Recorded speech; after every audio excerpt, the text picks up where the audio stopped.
I am the Contrarian, and this is my world.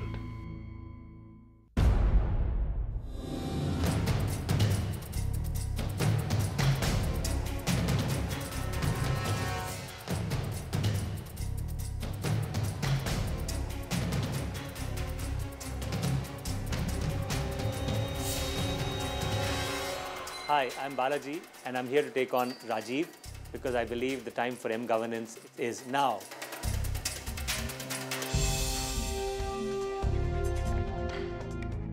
Today we enter the realm in the world where almost everything that you think wasn't possible till today will happen, and it will happen all on your mobile phone. Imagine the entire government. You don't have to go to them, not to their offices, not those dusty files, none of those. All you have to do is have a mobile phone and utopia will come true on your mobile phone. Everything you want will happen. A document, a birth certificate, a marriage, it will all happen on your mobile phone. Now that's supposed to be the romantic part of M-Governance. That's supposed to be the dream that we've all been shown. The problem is we've been shown this dream for many years now and not much has changed. I mean, do you remember the last time you had to go to a government office, actually speak to a clerk or a peon there? Has that changed? Not really, but the gentleman with me today says it's about to. So I'm going to give you about a minute to tell us why M-Governance, why is it important in India, and why you think the time is now. So let's start with the government itself. You've got a government that's been elected on hope, one that's basically made the right vision statement. They say maximum governance, minimum government.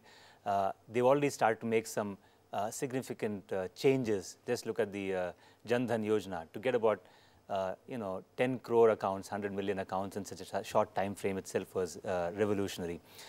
So there's a government that means business. Okay, now let's come to the mobile itself. Now, can I just stop you with that, entire idea? So what's the idea other than political planking when you even come up with so many different bank accounts? So everybody has 10 rupees in that account and may never operate it again.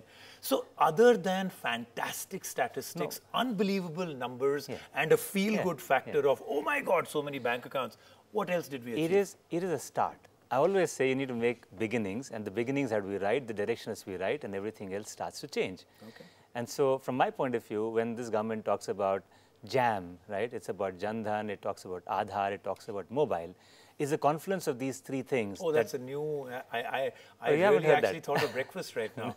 Okay, so actually the acronym is JAM now? Yeah, it is about, see, look at it. Isn't that ironical? Because, it usually means you can't move forward, you're stuck, you're in the middle of a traffic jam, and that's the acronym we'll go with? Now, frankly, just look at the individual elements. Madge would have been better. Oh, maybe. I'm saying rather than get stuck with the acronym itself. But the concept is, you're talking about mobile, which is kind of ubiquitous.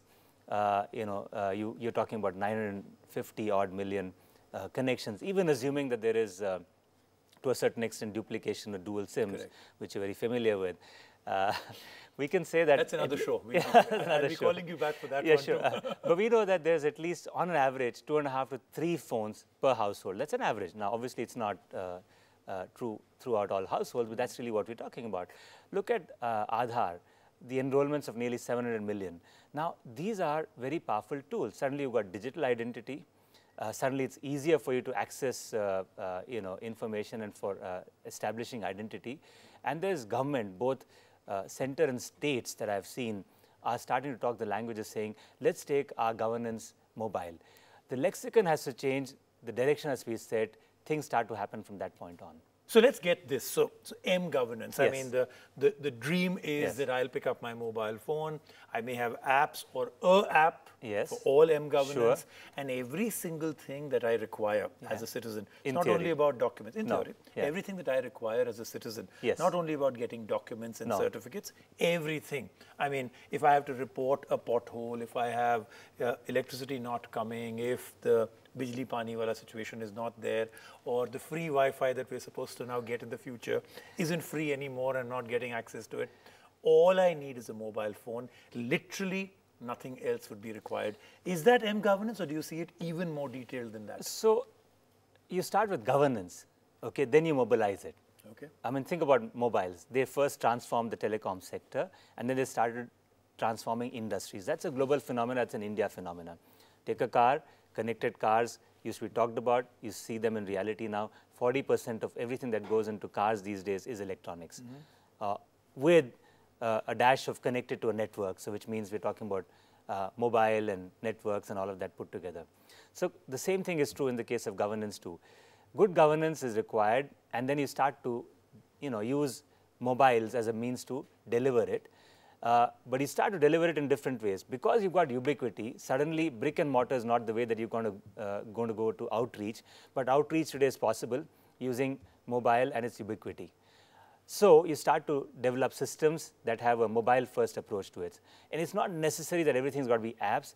Think about the simplest of devices. Those do not support, they don't have the touch screens, they don't have the apps that you require. But then you have tools like USSD, which is your star hash kind of thing that you've used to.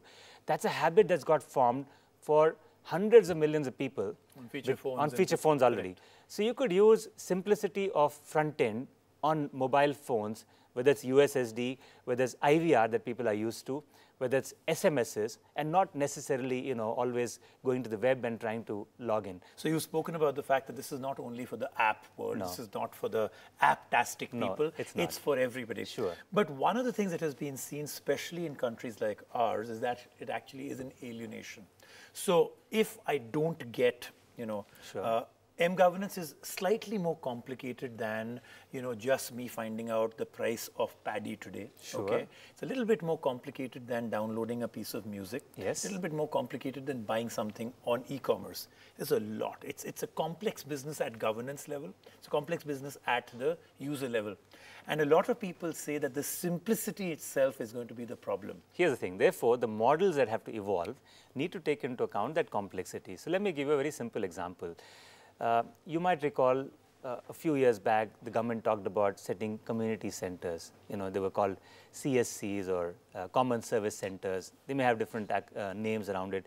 But what was the concept? It was about saying that there's a Gram Panchayat. In each of those Gram Panchayats, you could have a community center, which is actually manned by a person who's digitally savvy. So it's about digital literacy and not necessarily only mobile as a tool. Mobiles can, as a tool, give you what you need to a lot of applications. There'll be some that will still require you to go to a center like that, which is manned by someone whom you know from your own village, who can then on a PC, which is again connected potentially on a mobile network because it's got 3G and so on, with a printer and something else attached, give you the access to the information in a printed form that you might need in any case. So if you were to talk about printing a birth or a death certificate, for instance, you might need to still make that trip. But to a community center that's not manned by a government person, but someone who's authorized to have access to that information on your behalf. When we say that it's about a confluence of partnership, it's about people taking governance into their domain as much as saying it's the government, whether it's state or center, that's to deliver. Therefore, I think the fact that we have local governance today, the fact that we have a robust panchayat system here, is a good start, because what it said is government cannot just take care of everything, but governance means people's involvement, citizen involvement, civil society involvement, other people getting involved. To me, the concept of CSC is still relevant, because you're not talking about people that are not outsiders, but they're actually people from your community that have actually got an opportunity to create impact and also earn some money along the way. In a country where today mobile networks are famous for not working, as in a drop call, or as you go into rural India, absolute dead zones. In a country where most people can't really afford a top-of-the-line phone even now, even though that is dramatically changing. And in a country where education, where actually handling all the complexity of doing something on a mobile phone, at what point right now is this only a start in a utopian dream? I mean, I'm not saying it's not going to happen. I'm asking you to be realistic. We've got enough and more pilots. We've got some of them, get to some scale.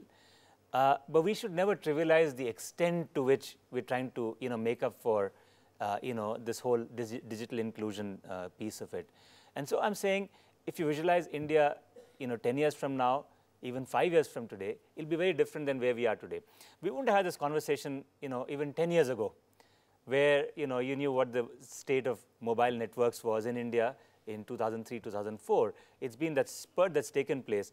And plus the advances that have taken place in technology, also the supporting environment that's come in for players like civil society and NGOs to actually start to get their space in this, under the sun, and for influencing policies. And for, I would say, governments to realize that this is real need that they deliver, and that you can win on development as a plank and you deliver on it, then you are actually. But do governments realize, I mean, you may have a few examples of a few states, but to a lot of people it means actually giving away a lot of power. So when you actually stop something and you control it with the way it's been controlled today, that is a form of governance. A lot of people have already started the journey. Some will get it the hard way. I'm just saying that the journey has begun well, and I do believe that people will realize that what they're doing is actually creating value not for themselves, but for a larger cause, which is, you know, India and Bharat put together. So. Okay, great. As always, it's always a pleasure talking to you, and especially about M-Governance, something I feel very strongly about. So thank you so much. Great to have you on the show. Thank you, Rajiv. And if you're watching out there and before the show started, M-Governance was, oh my God, I can't go through that boring word again. If you've truly understood what it could mean for the country, what it could mean to people that have not had the opportunities that you have right now, this is a game changer. We're glad there is somebody out here that's championing the cause. We'll see you next week right here on The Contrarian.